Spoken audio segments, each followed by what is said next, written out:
Bonjour, je suis Saint-Off Benjo, porte-parole au bureau du Premier ministre israélien. Je suis là pour vous fournir des mises à jour quotidiennes et des actualités en français.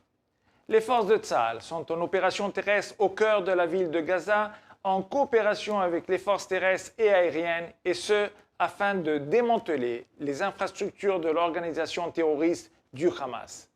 Hier, 50 000 habitants de Gaza ont été évacués vers le sud, loin de la zone de combat, grâce au couloir humanitaire sécurité par Tsahal contre les attaques punitives du Hamas contre ses propres civils en fuite. On attend aujourd'hui d'ouvrir un nouveau couloir sécurisé. Une tentative d'attentat terroriste au Brésil a été déjouée grâce aux équipes du Mossad qui ont prêté main forte aux autorités brésiliennes. L'armée israélienne poursuit également ses attaques contre les infrastructures terroristes du Hezbollah dans le sud du Liban.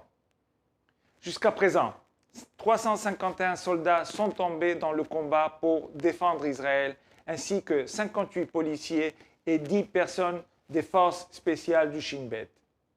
C'est tout le peuple d'Israël qui est reconnaissant envers leur engagement et leur sacrifice. Que leur âme soit sanctifiée.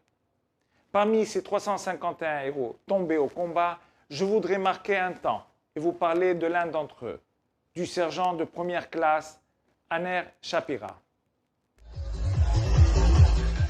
Lorsque des terroristes ont pris d'assaut le festival de musique le 7 octobre, en tirant sur la foule, en brutalisant et violant tout ce qui se trouve sur leur passage, Aner et un petit groupe de jeunes se sont réfugiés dans un abri anti-roquettes. Aner, photographié ici au premier plan dans le cercle vert, était attentif au moindre bruit. Il entendit les coups de feu approcher et reconnut les bruits de grenades à main. Il prit alors une décision mortelle. Aner décida que dans le cas où des grenades seraient lancées sur eux, il les jetterait vers les terroristes et que toute personne pouvant faire pareil le fasse. Aner se mit au premier plan, demandant aux autres de se protéger et de le remplacer s'il venait à mourir. Les terroristes se sont approchés et, tout comme Aner l'avait prévu, ont lancé des grenades dans l'abri. Aner prit l'explosif de ses propres mains et les rejeta avant la détonation. L'ami qui était présent a rapporté qu'Aner n'a montré aucun signe de peur. Les unes après les autres, 7 en total. Aner a ramassé les grenades mortelles et les a lancées au loin. Les terroristes n'ont pas capitulé. La 8e grenade a explosé dans sa main. Celle-là, il l'arrêta avec son corps et succomba. Cet acte fut la chose la plus courageuse que je n'ai jamais vue de ma vie.